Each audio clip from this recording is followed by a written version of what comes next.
Hey guys, welcome back to my channel. For those who are new here, I am Psychic Bella Love, and you can always book your own personal private reading with me on my website, psychicbellalove.com, or join my Patreon. That's where we have exclusive content that is not anything that I post later on YouTube. We get into history, religion, spirituality, and uncover all of the darkness that really takes place in Hollywood and conspiracy theories and all of that kind of stuff. It is a spiritual community, first and foremost, though. But I post most days a week, and it is only $6 a month. Patreon.com/psychicbellalove. All my information will be linked in the description box down below. So the other night, I ended up going live and doing, a talk about, or not the other night, it was yesterday morning. No, sorry, I'm like trying to keep up with everything that's going on, because the other night, a lot of people flipped out online.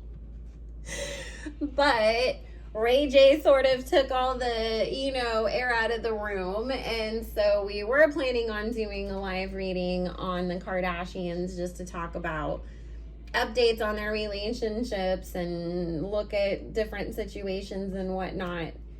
But instead we did a live about the Ray J stuff yesterday. It is on my channel if you want to go and watch. So I'm just gonna do some standalone videos on updates on their relationships and whatnot. And this Friday's live will end up being Nicki Minaj instead, because I was gonna do her next week, but obviously a lot's been popping off. So right now I am taking a look at Kim and Kris Humphries. What really even happened in that whole relationship? Because there's, a lot of people believed that she only got with him for the ratings and to boost the show. Others, especially Kim, said, no, I thought I cared about him, and I found out later I didn't. There was all kinds of rumors that she was cheating on him the whole relationship anyways. And so I don't think we ever really got into this whole situation, so I wanted to take a look at it, especially because they've been rehashing his name a lot. From what I saw, that he got mentioned several times on the last I guess on it was the first season of their new show, but the last season that just aired. I don't watch their shows. It's just obviously, we all know Kris likes to go crazy paying the blogs to repost so that they can keep relevant and keep the views up. So you can't escape it when stuff happens. But it just, to me, I kept seeing her bringing up Kris Humphries again, and I was like, girl, really? You're just gonna bring up everybody now for relevance? So made me start having some questions, since I never did a reading on that situation. The first thing that's coming up is,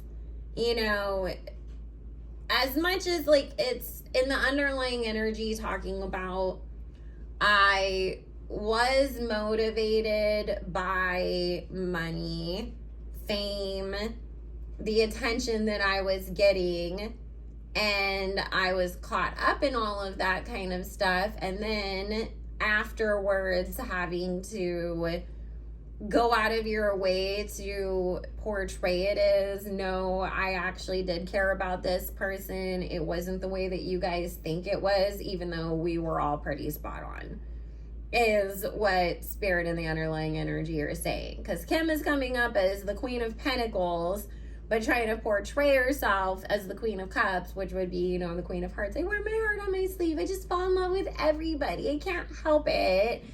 But really you were being very calculated, because the spirits, if you guys haven't noticed, Kim is very competitive with her sisters, especially Courtney. she really does feel like if Kourtney does something, she has to do it too, but better. And I got to get more attention for it, and I have to make everybody more excited about like my thing that's going on. And so what Spirit is saying is, you know, Kourtney is with Scott, she's having babies, Kim sees that, she's jealous, she wants that for her own.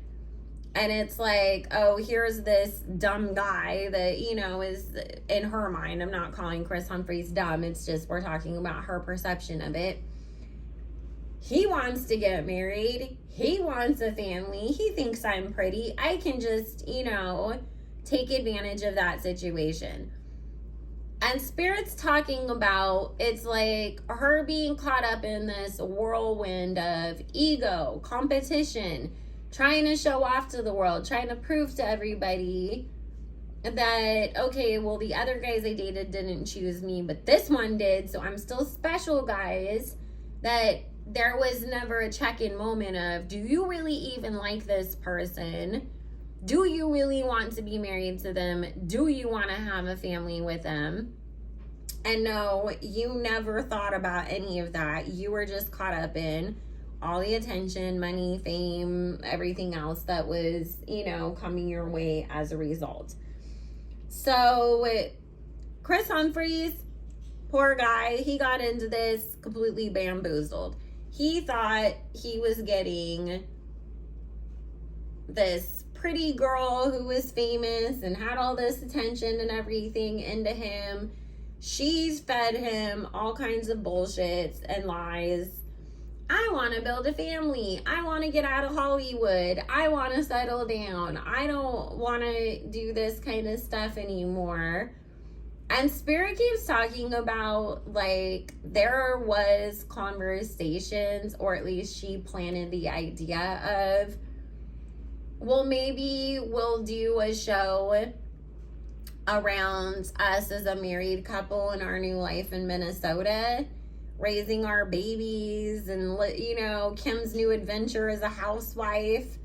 And that made Kris feel like, okay, well, you know, at least you settle down into the wife and mom role, but then you don't have to give up everything. So that will maybe, like, you know, satisfy you. And then the more that you find yourself being fulfilled by being a wife and a mom and all of that, maybe you'll start like a little business or something, but you won't constantly need to be in every magazine, on every TMZ post, you know, the constant attention seeking stuff. He thought she was going to grow out of it. He thought it was a phase and she would grow out of it.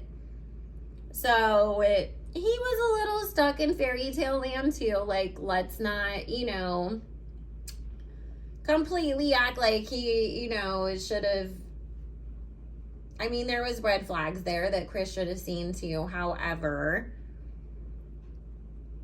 it does keep coming up about lots of lies, outright lies were being constantly told to this man to pacify him and to get him to go along with Kim's master plan and give her what she wanted. And then this is the funniest part about it, is she was cheating on him the entire time. And it's showing us that she was always still had her eye open and out there, even when they were just dating, even when they first got engaged. If there's anybody else out there who's more famous, more rich, more powerful, more whatever, that would come along and say, Kim, no, marry me instead, she would have jumped all over that. We will get to Kanye in a second, okay? But that didn't happen. And because of that, it was like, okay, well, I guess I just have to go along with this. But what Spirit's saying is Kim always had it in the back of her head, I'll just have an affair. I'll have a side piece. I'll stick around long enough until I find my better option and leave. Like, she always had it in the back of her head that Kris was never going to stick around in the long run and that she would find something better in the long term. He was just there to give her what she wanted for now. So, Dan, you're just as manipulative and calculating as we all said you were yesterday. Kimberly, my goodness. Okay, so now I want to ask, Spirit, why did Kim end up going after Kanye then, if she felt like there was no better options out there?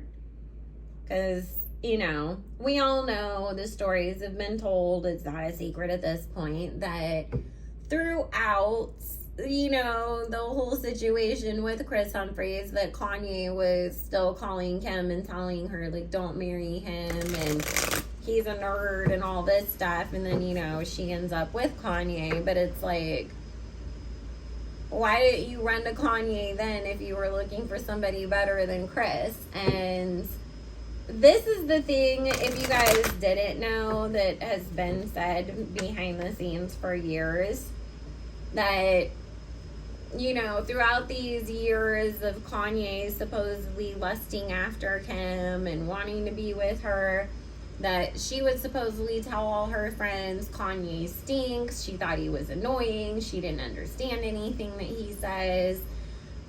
It was like, oh, like a joke, like there's my stalker Kanye. But then we find out from people like Amber Rose that she was sending Kanye nudes and basically encouraging this so-called obsession that he had with Kim the whole entire time, and keeping him around just in case, you know. So, okay. She definitely, the first thing that comes up in the underlying energy here is Kanye showing up in her mind as the emperor.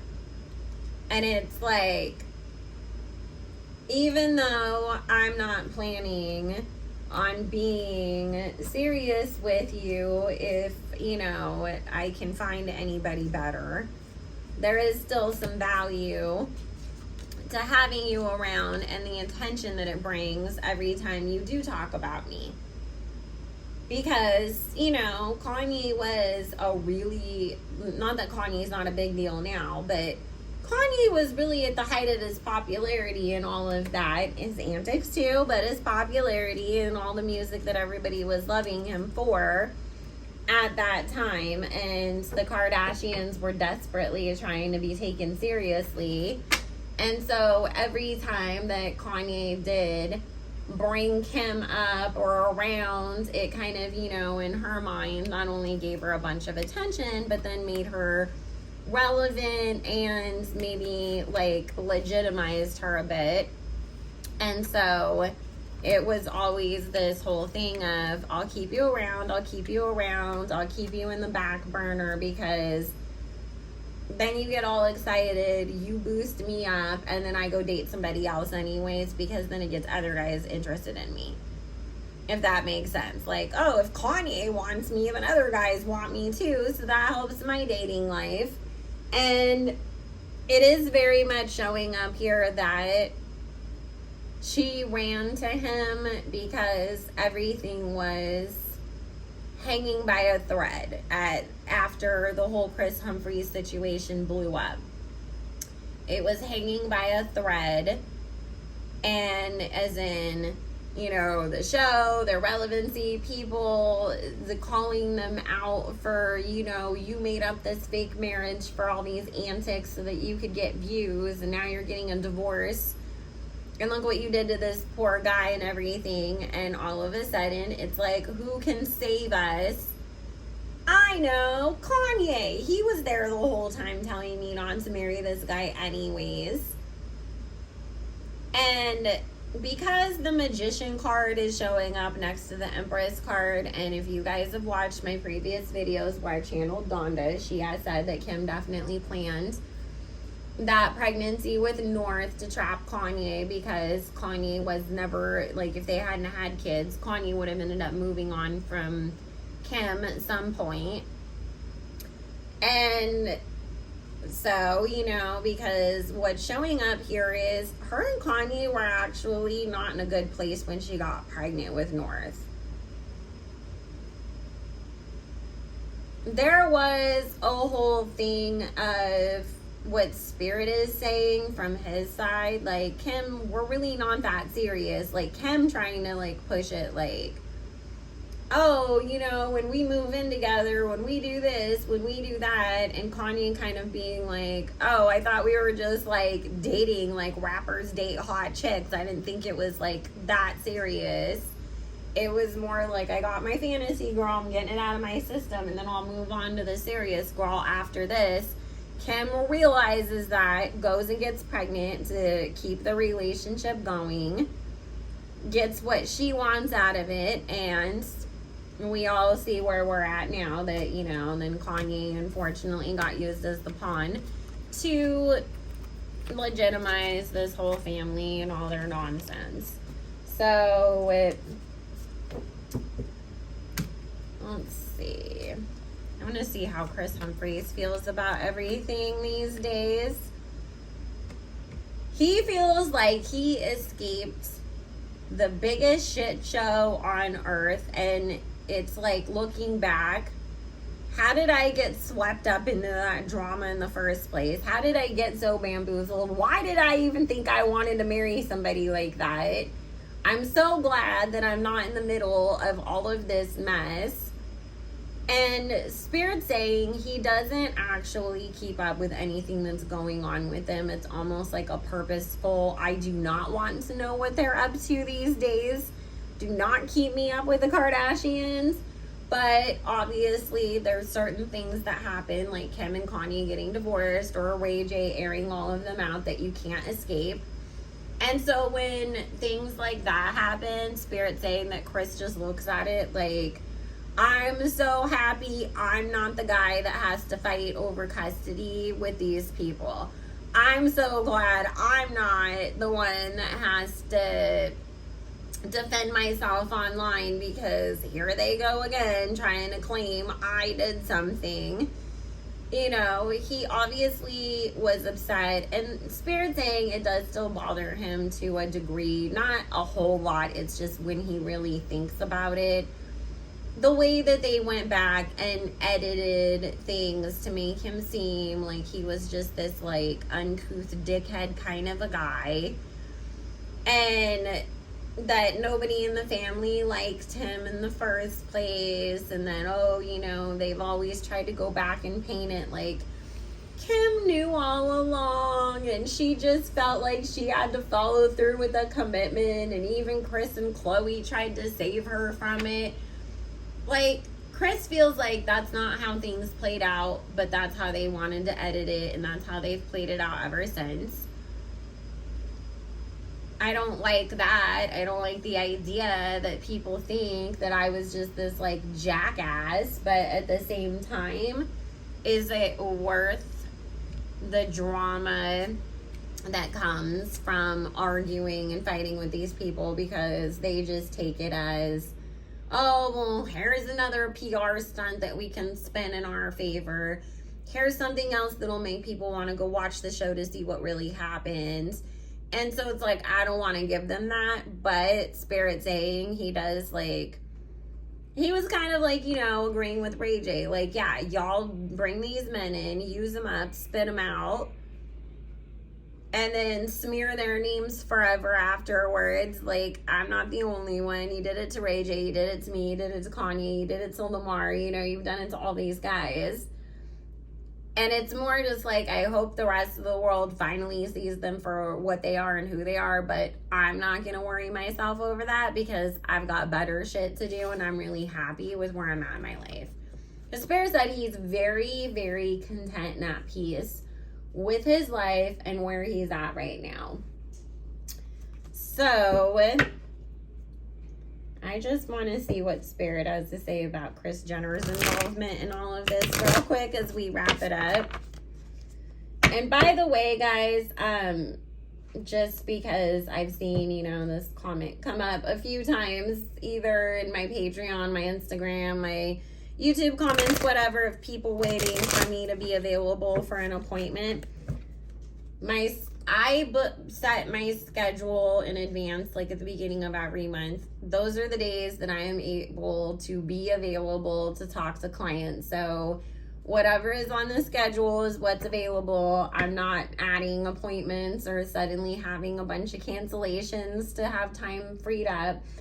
If you don't see an appointment that works to your, liking, that is what emergency appointments are. Yes, you pay a little bit extra of a fee, but you do so that you can be squeezed in around your convenience. But otherwise, it is first come, first serve, whatever is available. So if you're, waiting around for me to suddenly become available, the only way that'll happen is if you book an emergency reading. Because it's just me trying to talk to all of you guys and do Patreon and YouTube and take care of my kid and still be a person and have a life of my own. So I don't got all the time in the world. And as much as people want to say, oh, we all have the same 24 hours in a day as Beyonce, I always say that's BS, because if I had Beyonce's team of help around that she has around her, yeah, I could get as much done as she does. But when it's just me doing everything, I can get far less done, okay? So, let's not pressure ourselves thinking we do have to, live up to some Beyonce standard, because if we don't got all of Beyonce's help, how can we accomplish everything that she does? Not that she doesn't also work hard. It's just you need somebody to be able to go run your errands and watch your kids for you so you can work. And those of us who don't have that, we got to kind of try to balance all of it. So, let's see. And if you do hear weird noises in the background, sorry guys, they're cutting down a bunch of trees in my neighborhood. So, it's kind of loud. Okay. Okay, so first thing that's coming up is Kris is actually the one that pushed Kim to go after Kanye. Kim was, kind of on the fence about it. Kris was like, just go hang out with him for a while. That'll help. Just hang out with him. You don't have to be serious with him. Just hang out with him. And then, of course, what Spirit's saying is, then she saw the benefit, the more and more that Kim and the family was benefiting off of Kanye and how much he was willing to do for her. And so then it became, oh, let's just keep encouraging this to go further and further and further then.